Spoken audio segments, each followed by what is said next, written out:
what you really have to do when you start exploring psychedelics is to try and figure out, what's the center of the mandala?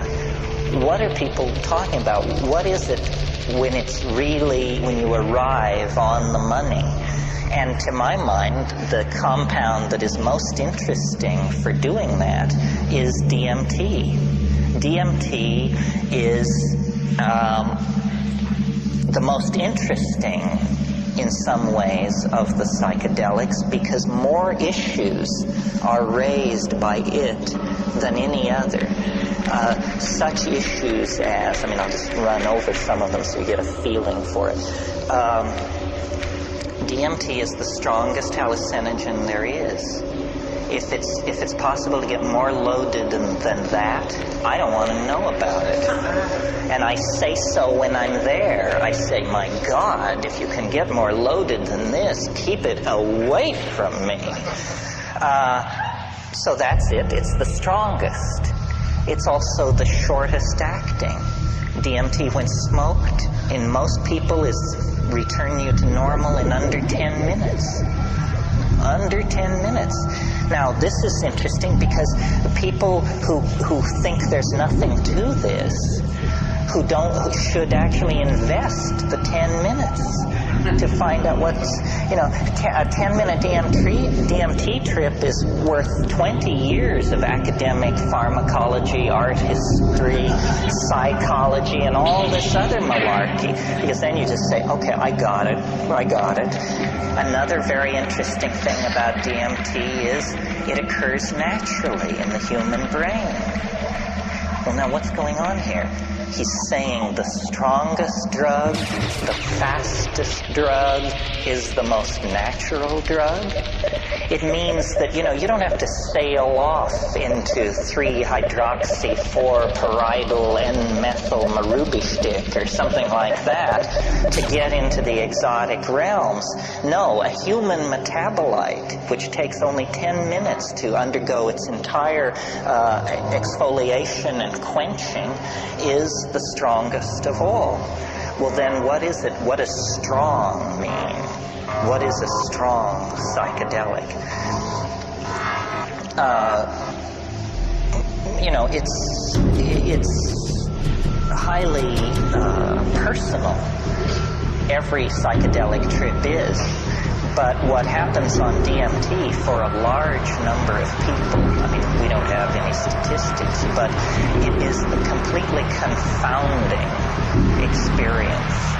You may have had the expectation, you might think if you had never had a psychedelic experience, that it sort of begins like the Bach B minor fugue, and goes from there as you rise into the realms of light and union with the deity or something like that. That's not what happens on DMT. What happens on DMT I referred to this morning. A troop of elves smashes down your front door and rotates and balances the wheels on the after-death vehicle, present you with the bill, and then depart. And it's completely paradigm shattering. Union with the white light you could handle. An invasion of your apartment by jewel self-dribbling basketballs from hyperspace that are speaking in demotic Greek is not something that you anticipated and could handle. Sometimes people say, is DMT dangerous? It sounds so crazy. Is it dangerous? The answer is only if you fear death by astonishment.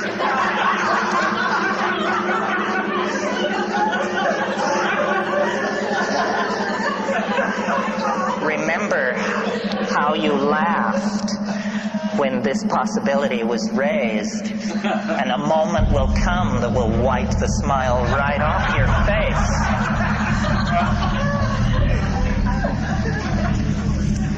And this death by astonishment thing, one thing about it, let me say a little bit more about it. One thing that endears DMT to me is, I like to say, it doesn't affect your mind. It doesn't seem to affect your mind. In other words, don't change under the influence of DMT. You don't become a kinder, gentler person. You don't sink into, a line of drool from one corner of your mouth as you sit there twitching. You don't change. What happens is the world is completely replaced. Instantly, 100%, it's all gone. And what is put in its place, not one iota of what is put in its place was taken from this world. So it's a 100% reality channel switch. They don't even retain three-dimensional space and linear time. It's not like you go to an exotic place, Morocco or New Guinea. It's like reality is swapped out for something else. And when you try to say what it is, you realize that language has evolved in this world and it can serve no other. It takes years of practice. So what you're looking at is literally the unspeakable. The indescribable falls into your lap. And when you try, you're loaded, right? You're there, and you're trying to explain to yourself what's happening. And so this is like you try to pour water into the transdimensional objects in front of you, the water of language, and it just beads up and flows off like water off a duck's back. You cannot say what's there.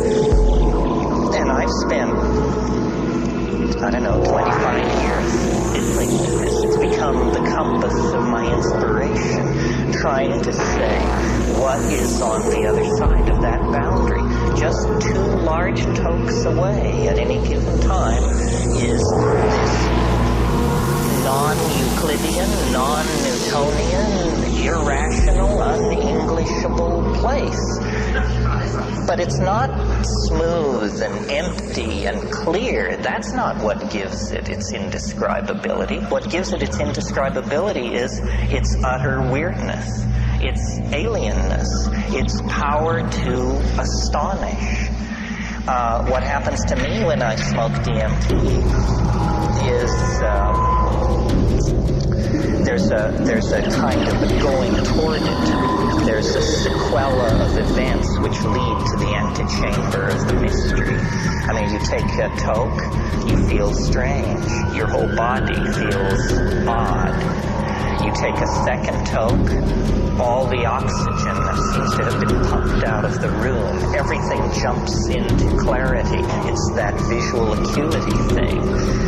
You take a third toke if you're able, and then you lay back and you see this thing which looks like a rose or a chrysanthemum, this orange spinning flower-like thing. It takes it about 15 seconds to form, and it's like a membrane. And then you break through it. You break through it, and then you're in this place.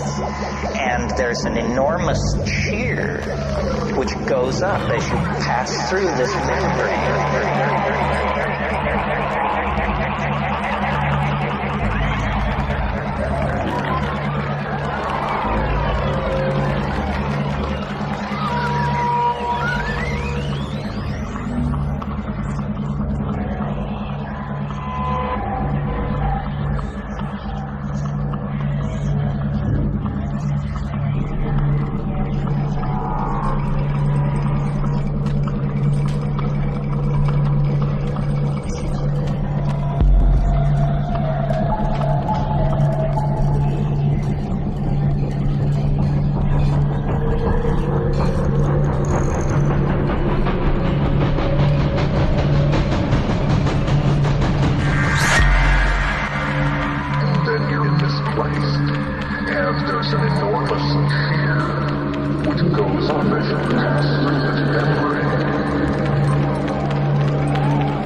The shadows here are muted, and there's a lot of transitional zones from one color to another and so forth. This isn't like that. This is crystalline, clear, solid. You can see the light reflected in the depths of these objects, and everything is very brightly colored, and everything is moving very, very rapidly.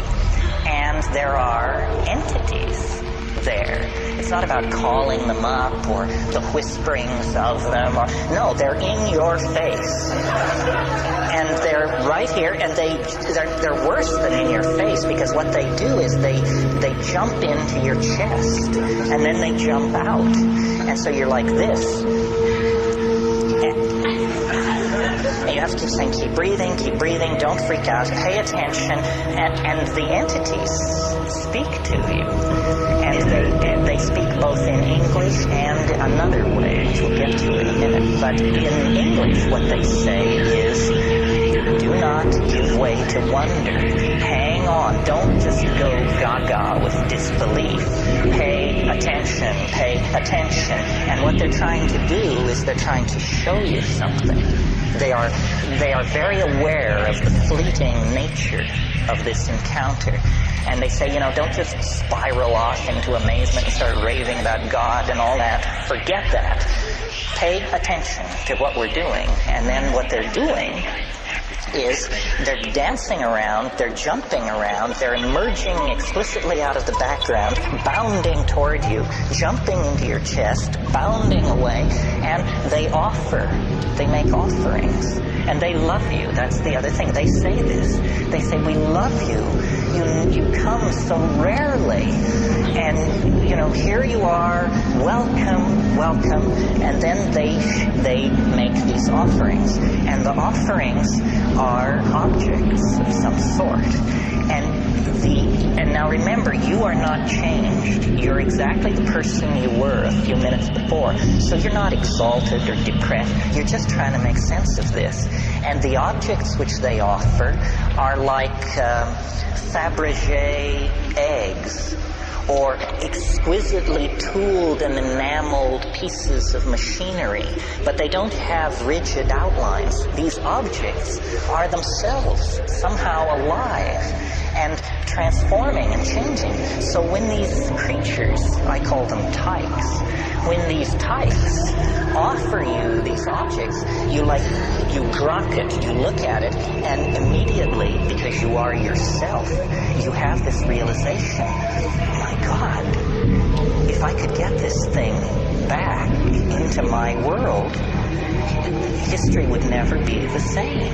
A single one of these objects is somehow, you can tell by looking at it, this would confound my world beyond hope of recovery. It cannot exist. What I'm being shown is a tiny area where miracles are being transformed. And the creatures, the tykes, are singing. They are speaking in a kind of translinguistic glossolalia. They are actually making these objects with their voices. They are singing these things into existence. And what the message is do what we're doing. You can do what we're doing. Do it.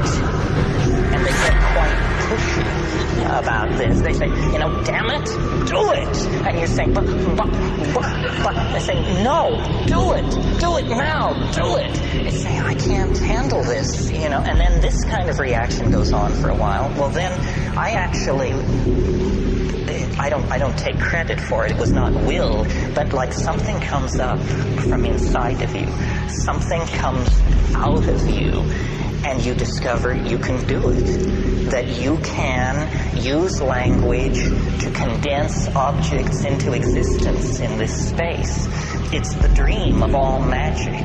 But here it is, folks, happening in real time.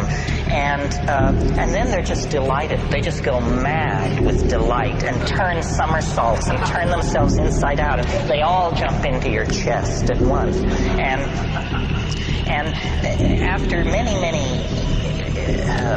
encounters of this sort. I mean, when I first did DMT, I couldn't bring anything out of it. I mean, I just said, no, it's the damnedest thing I've ever encountered, and I can't say anything about it, and I don't think I ever will be able to say anything about it.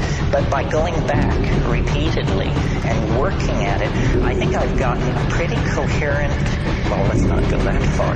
I think I've got a pretty clear metaphor, anyway, for what's happening in there. And I think a lot of people have this experience. When you talk to shamans, they say, oh, well, yes, the helping spirits.